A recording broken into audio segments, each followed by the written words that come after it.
See, in the past, there was a place and a time for storytelling. Typically, we'd sit around a fire and the elder members of the family would regale us with stories. Whether you're winding down a busy day, you're chilling with your loved ones or your significant other, or you're just bored in the house and you want to hear or see a story, you turn on your TV and just like that you're being told a story. And that is why we love movies. But have you noticed recently that more and more movies have a sad ending?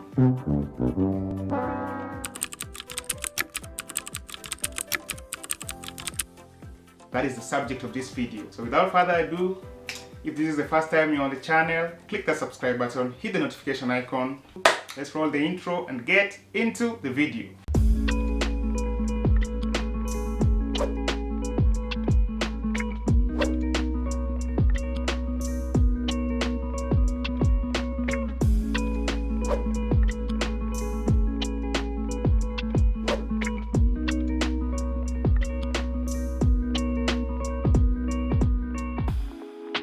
My name is Dennis Uhuru, and interestingly this is my 100th video, so big up to me.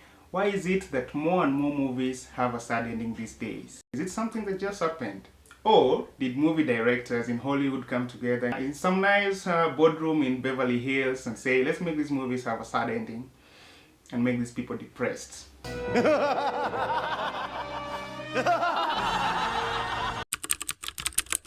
They get us invested in a character or a set of characters, and then they kill the character at some point in the story, or they resign them to some very nasty end.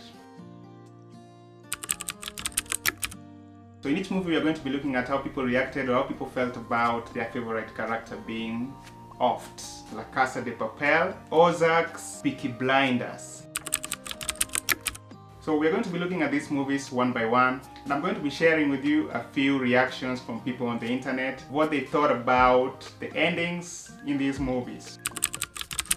Now, Ozark is a series about a financial planner who is on the wrong side of a drug cartel. He owes the drug cartel some money, so he moves his family from Chicago to some community called the Ozarks in a bid to try and make the money and repay back the cartel. So, in Ozark, the favorite character for most people, myself included, was a young lady called Ruth. The writers, for some reason, decided to kill Ruth, who was a favorite for most people that watched the series. Twitter user King K just finished Ozark. They killed my friend Ruth Langmo. At Stacia 12 PM, just finished watching Ozark. I can't believe they killed off Ruth but let Wendy live. Wendy is one of those characters that you really think will not make it to the end of the story because they are pure evil. But somehow in Ozark, Wendy makes it to the end of the story, Ruth gets killed. At Drisali81, so Wendy just continued to breathe and not Ruth. I just watched the last episode of Ozark and I'm ready to fight the writers. You didn't have to do Ruth like that. Ozark had no business ending the way it did. Ruth getting killed really pissed me off. Totally unnecessary. Someone scripted that ending of Ozark and the producer let it happen. La Casa de Papel is about a criminal mastermind called the Professor. The Professor plans to do the biggest heist in history. What he plans to do is go into the Royal Mint in Spain, sort of like the central bank in Spain, and print billions of cash and then make away with that money.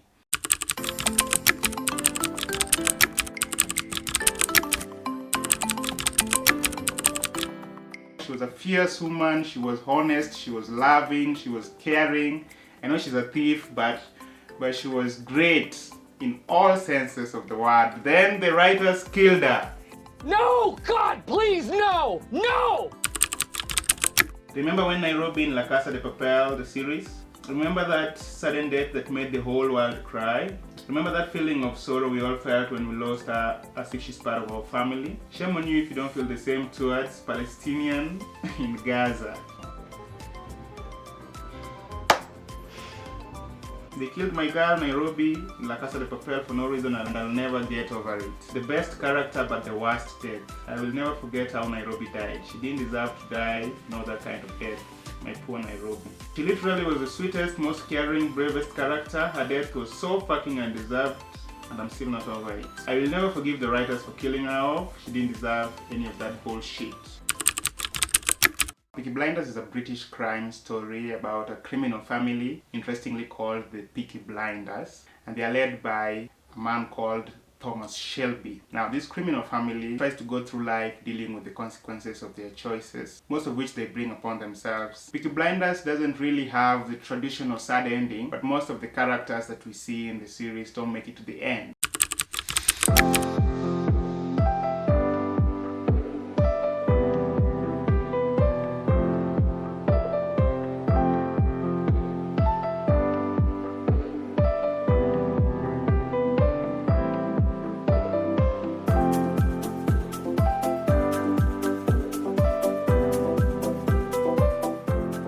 What movies have you watched recently that don't have happy endings, and how did they make you feel? Do you think that movies having sad endings can contribute to depression and feelings of loneliness and sadness? Another thing is, how can we deal with this? Because we can't stop watching movies. Directors in Hollywood will say that people are used to happy endings and they just want to mix things a little bit. My feeling is, if every big movie has a sad ending, then that's a pattern.